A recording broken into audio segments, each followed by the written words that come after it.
Today, all around the world, inflation is the hottest topic. Like myself, you're probably also thinking about how to get prepared and survive if the inflation gets out of hand. In this video, I will give you 11 tips for better preparation. These tips aren't mine, and they are not from some economics textbook either. These are practical tips from the people of Zimbabwe, who survived one of the worst hyperinflations in history. While doing research, I found a book titled When Money Destroys Nations by Philip Haslam. In this video, I will only summarize one of the last chapters dedicated to tips that ordinary people and businesses used to survive during hyperinflation. Before I start, please keep in mind that these tips are not financial advice and I am not a financial advisor. Tips you will hear belong to the author and the people he interviewed for the book. I am also not trying to create fear and panic. Number 1, get out while you can. Imagine you are on a ship and the name of the ship is Titanic. You already know what is going to happen to that ship, right? If you are on the Titanic, can you tell me what part of the ship is safer and you have a better chance of survival? The answer is no place on that ship is safe. The best way to survive is to get off the ship. The country that is headed toward hyperinflation is just like Titanic headed toward the iceberg. There is no diversification strategy that can save you in a country that is facing hyperinflation because every single investment, every single bond, every single real estate, and every single business within a country is tied to the currency, and that currency is sinking. The best way to survive hyperinflation, without a doubt, is to avoid it completely. Roughly 4 million people left Zimbabwe. Their life improved in an instant. This isn't something that can be advised for all people, but based on the responses of Zimbabweans who were interviewed by the author, it is certainly an important consideration if hyperinflation ever becomes a serious risk in your country. Immigrants tend to struggle financially and lack social support structures, but, as many Zimbabweans have highlighted, this is nothing in comparison to the hardship of living through hyperinflation. Leaving the country may also be restricted by the government. Monitoring and restricting movement at border posts would likely increase during times of acute economic crisis. The Zimbabwean government didn't have much ability to stop those fleeing, but if it could have, it probably would have. Do you have an immigration plan? Have you considered getting a second or third passport or contacting immigration specialists for advice? It isn't easy to leave family and your friends, but it is worth considering. Number 2, relationships and community. If you decided to stay, the only way you would survive hyperinflation would be through relationships and community. Zimbabweans became more dependent on one another under the pressure of food shortages and crime. If you were a loner, your chances of survival were slim. The best solution during hyperinflation is to engage with your community to barter for the goods you need. Existing social organizations have an advantage. In Zimbabwe, as the pressure on society increased, country clubs, churches, and charity clubs quickly became centers of support and trade. Access to supplies was based purely on relationships, and trust was a crucial alternative to money. During hyperinflation, as your ability to rely on money disappears, a deep and connected community around you is a key survival strategy. You would have to seek this out as a deliberate focus. Who would you be able to trust in dark times? In addition to supplying key goods, the community also offers protection. Number 3, holding foreign currencies offshore. As money becomes less useful, you would need to find alternatives. As a government prints lots of money, it would likely try as hard as possible to restrict any currency other than the state-sanctioned currency. Money has a few important uses, and one of them is the store of value. The author says, as much as you can, you should consider, during a period of very high inflation or hyperinflation, allocating a proportion of your savings offshore and denominated in stable currencies and assets. However, the problem is that almost all fiat currencies are being printed today, including the major ones, such as the dollar. Many business owners and people believe that if they hold stable foreign currency within the country, they will be safe during hyperinflation.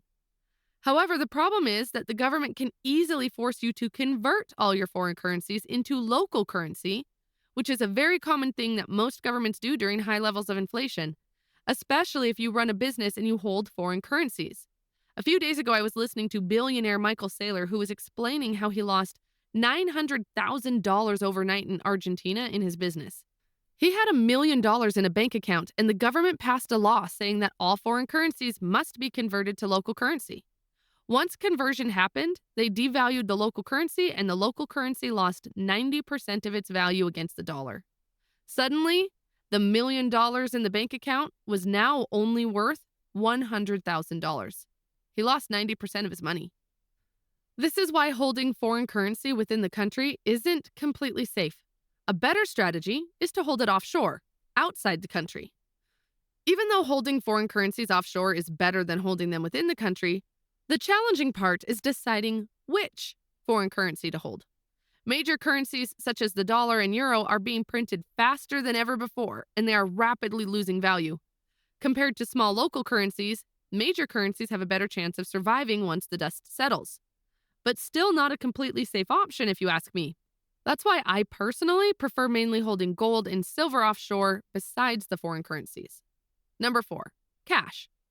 If hyperinflation becomes an imminent risk, you would need to consider whether to take your money out of the bank.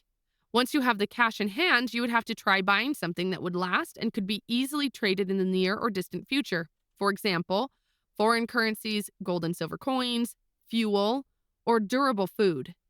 Very high bank deposit interest rates during hyperinflation create the impression that your money in the bank is growing. This is an illusion. The real purchasing power of cash in the bank falls rapidly towards zero. At this point, cash is neither a reliable unit of account nor a safe store of value. It's only a medium of exchange and therefore should only be held for very brief periods to facilitate trade. In Zimbabwe, interest rates for deposits went up to 8,000%. Those who deposited their money could multiply it 80 times in a year, but this wasn't enough. Many people, not understanding what was happening and attracted by what seemed to be exceptionally high interest rates, naively deposited their savings in the banks. They lost everything. Number 5, unit of account. Imagine every day you visit a farmer to buy 1 liter of milk. You pay, let's say, $1 and get 1 liter of milk. But one day you go to the farmer and pay the same amount of money, but he gives you only 0.9 liters of milk. When you ask, he explains that from now on, 1 liter isn't 1 liter. It is 0.9. Another day you go to him and he gives you 0.8 liters of milk and explains that the measure has changed again. In this way, the measure keeps changing every day and you keep getting different amounts of milk. How would you feel? You'd be furious, and you'd be right to feel so, because all measuring systems such as the liter and meter need to be stable. They can't be changing all the time. You can't build a house if one day 1 meter is 100 centimeters and another day it's still called a meter, but it's actually only 90 centimeters. Now, I'm sure you're wondering where I'm going with these examples, so let me explain. Just like a liter or meter, money is also a measuring tool. In economics, this is called a unit of account. One of the most important functions of money is serving as a unit of account, and it needs to be stable for the economy to function properly. During hyperinflation, money loses its ability to serve as a unit of account. Just like in our milk example, every day you get a different amount of milk and people stop using it as a measuring tool. In a hyperinflationary environment, those who run businesses would need to find a way to record transactions based on a stable measurement. You need to find a yardstick of value. It must be a relatively stable benchmark for recording transactions and ideally be used by other businesses as well. In Zimbabwe, people used all kinds of yardsticks, from fuel to food, gold, and US dollars. Number 6, debt. Debts denominated in a hyperinflating currency quickly become worth next to nothing. Borrowers are usually able to pay back debts with ease, while lenders are paid back in money with a lower purchasing power than it had when they lent it. Typically, interest rates can never appropriately compensate for hyperinflation. So those who get access to loans and who can make the repayments benefit tremendously. If you borrow from people or businesses outside the banking system, you would be faced with another challenging ethical dilemma. Is it right to borrow from others, expecting they would be ruined by hyperinflation? Is it an honorable, fair trade to make? Would you borrow from a relative or friend in this way? If you need to borrow or lend during high severe inflation, then it is better to do it with stable currencies, gold, fuel, or food. Lending in stable currencies protects the lender so the borrower can borrow with a clear conscience. In Zimbabwe, this happened often with fuel and foreign currency. Number 7, manage assets, not earnings. If you run a business in a country that is facing high levels of inflation, then you will face many challenges, such as soaring input costs, price controls, restrictions on foreign currency ownership, difficulties in paying staff, dealing with failing municipal services, and coping with falling demand for products and services as people become poorer or leave the country. In such adverse operating conditions, businesses must change from a customer oriented paradigm to a survival paradigm. Companies must focus far more on owning tangible assets and tradable goods that are durable and marketable enough to act as stores of value. A good way to do this would be to evolve from providing a particular good or service to managing assets or becoming a trader. Key considerations here include trying to anticipate the risk of the government taking the assets you hold. For this reason, as a business owner, you should closely follow how regulations change. And besides, owning assets in foreign countries that respect property rights could be a sound strategy. Number 8, pensions. Hyperinflation reduces almost all pension savings to nothing, even large amounts saved in the pension funds. Expect that your pension investments would either be reduced to nothing or nationalized. A financial advisor in Zimbabwe had this to say: "If I was advising Zimbabwean pensioners prior to the country's currency collapse, I would have said the following: cash in your pension policies. If you are on a pension, move it into something worthwhile. If you have any fixed income positions, they will reduce to nothing in hyperinflation. You need to go against all Western views of savings and storing money in cash and bonds. Convert all of your cash and savings into things that store value and into things that you will need to survive. Both government and private pensions will not save you." Number 9, medium of exchange. One of the important uses of money is that it is a medium of exchange. How would you pay for goods and services without using your national currency? There are a number of gold transaction platforms available that have some attractive transaction services. However, if the government controls the internet and payment networks, your options may become limited. Internet security may also be an issue with online payment platforms. According to the author, cryptocurrencies such as Bitcoin may offer sufficiently secure, anonymous, and convenient ways to transact. These technologies are evolving quickly, and it would be important to be informed about the latest advances and innovations in these electronic currencies. Number 10, save and invest. If you took your funds out of the formal investment sector, you would still be faced with the question of where and how to save. This is a complex question that is not answered in the book, and I personally can't answer it either. However, one thing is clear, and that is going into hyperinflation with no savings in real assets is a major disadvantage. Traditionally, during times of high inflation and hyperinflation, people sought protection in things as diverse as company stocks, precious metals, property, rare collections, and trusted foreign currencies. However you choose to save, each asset should be assessed based on its proven ability to store value, how easy it would be to sell in a time of great need, how costly it is to transport, protect, and maintain, and how safe it is from government confiscation and a crashing economy. Number 11, learn how to listen.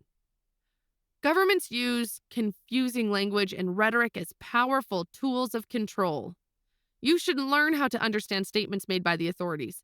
Learn what they are saying and specifically what they are not saying. Practically most things aren't too complicated for the average person to understand, despite what many governments and economists would have you think. A useful rule of thumb is this: if you don't understand what they are saying, it probably means they don't want you to understand. This was my last tip. In case you are wondering how my portfolio looks and how I'm preparing for inflation, then here's a brief summary. Business. 75% of my wealth is in my business, and I will keep heavily investing back into my business because that is where I get the best return and have the biggest opportunity to diversify to different markets and different product lines. Real estate. I have 10.5% of my wealth in real estate, and I plan to increase my real estate holdings despite the fact that real estate prices are high and interest rates are going up. I have 4 reasons for doing that: easier access to debt, leverage, store of value, and taxes. Precious metals. I have 9% of my wealth in gold and silver, and I plan to keep buying more. Besides physically holding gold and silver, I also buy and store precious metals outside the country I live. I use a company called Gold Avenue, which is located in Switzerland and provides quite attractive storage options, and you can sell your holdings instantly. I'll put a link in the description if you're interested. Cash. I currently hold 4% in cash, and it's denominated in three different currencies. Finally, I have 1% in the stocks and 0.5% in Bitcoin. Besides all these, after reading this book, I've also started thinking and planning more seriously about migrating to another country if the situation requires it. Over the last 15 years, I've been living as an immigrant in different cities and countries, so immigration is something I'm used to. Thanks for watching.